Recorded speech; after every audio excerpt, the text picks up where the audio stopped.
मावफुंजाबाय जेरैबायदि जोंहा बर' रावा आसामनि सरकारि राव जानांगौमोन, डाइरेक्टरेट मोननांगौमोन, बिटिएडिखौ बिटिआर नाम खालामनांगौमोन।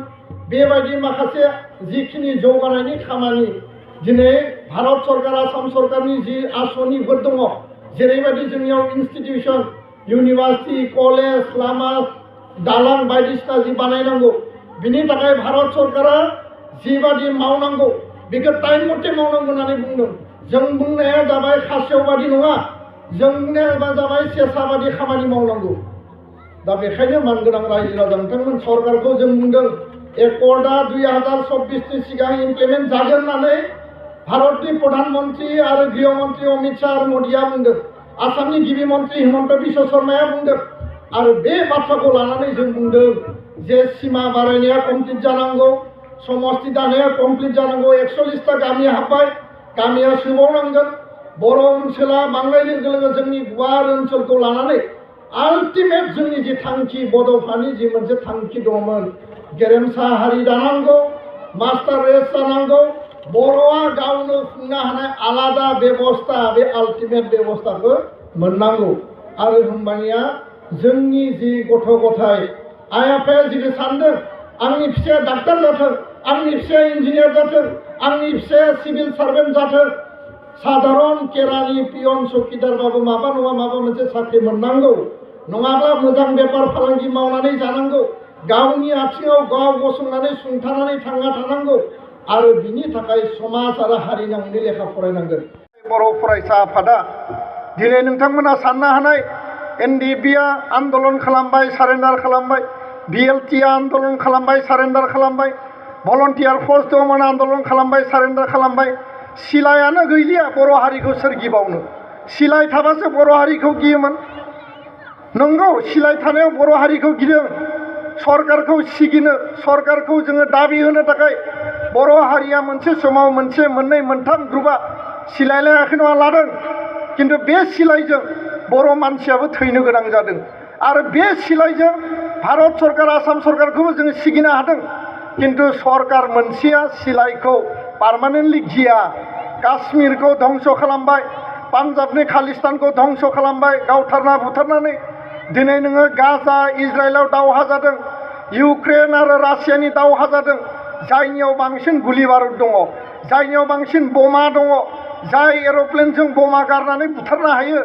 बेयाव नागरिकान सिभिलियान जा, नों आं बायदि आइ आफा साधारन रायजो राजा जा, उन्दै उन्दै गथ' जोंनि बिमा आइजोमोन जा, बिथांमोनासो बांसिन थैदों। उग्रपन्थिया थैयाखै बै गाजायाव, बै इउक्रेनाव उग्रपन्थि थैयाखै, रायजो राजाया थैदों। दा बेखायनो सिलाया पार्मानेन्ट सलुसन नङा। बर' हारिनि बयबो सानखांनानै, बयबो गोसोआव बुजिखांनानै सिलाय लानायनि मोनसे टाइम दंमोन। सरकारखौ सिगिबाय, सिगिनानै दिनै जोङो जोंनि दाबि, जोंनि राजखान्थियारि, जोंनि संबिधानिक जि मर्यादा, जों जे थांना थानो हानाय जोंहा अधिकार दङ। बर' हारिया बुहुमनि बिखायाव गेवलांसारै जोङो थांना थागोन, न'खर गायसनगोन, गामि गायसनगोन।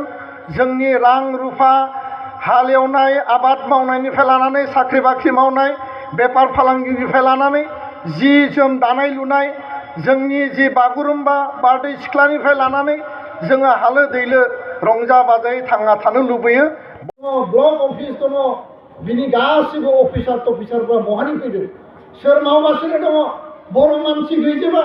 आरो बिनि कारना जाबाय बर' मानसिया नांगौ टाइमाव नांगौ बायदि सोलोंथाइ लानो मोनाखै।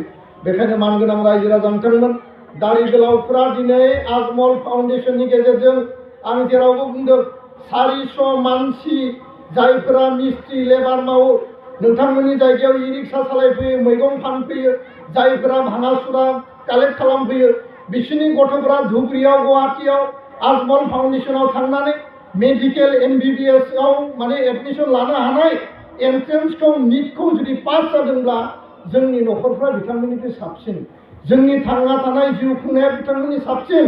बिथांमोना ना कागज कलम ना पेन्सिल, ना बिथांमोना गाननो जोमनो मोजां बायनो हायो।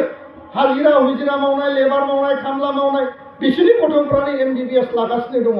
Kokrajhar medical college, Barpeta medical college, Nalbari, Guwahati, Dibrugarh, बेबादि थासारिया दिनै जोंनिख्रुइ बिथांमोना बेसेबांबा एडभान्सआव खारदों। आरो बेखायनो जों जाय गथ' गथायखौ फोरोङो बे गथ' गथाया मोजां जानांगौ रावनिबो गथ' गथाया गाज्रि जानानै फैया रावबो बिमा बिफाया गथ' गथायखौ गाज्रि जाथों होननानै गियान होआ फोरोङा बयबो गावनि गथ' गथायखौ अनसि खालामो दाउ हांसो अमाखौ जेरैबायदि रां फानोब्ला रां मोनगोन बेखौ फाननानै जोंहा एसे एनै रां मोनगोन जोङो न' बां एसे बानायगोन जोङो माबा मोनसे प्लेनिं पलिसि जोङो बेबायदि आसनि लायो बेबायदिनो गथ' गथायनि सायावबो जोंहा मोनसे आसा आरो मोनसे बिसास थायो किन्तु बर' मिडियामनि स्कुलाव भेन्सार स्कुल सरकारि स्कुल प्राइभेट स्कुल जि स्कुलाव फराया मानो सोलोंथाया जेरावबो गाज्रि नङा जेरावबो मोजां आंबो भेन्सार स्कुलाव फरायदों किन्तु भेन्सार स्कुलाव खम सोलोंथाइ मोनो सरकारि स्कुलाव खम सोलोंथाइ मोनो उमुक प्राइभेट स्कुलाव बुरजा सोलोंथाइ मोनो बेबायदि नङा जाय हागोन प्राइभेटाव फोरोंगोन जाय हाया सरकारियाव फोरोंगोन बिना फैसायाव सरकारि स्कुलाव इउनिफर्म मोनगोन लेखा मोनगोन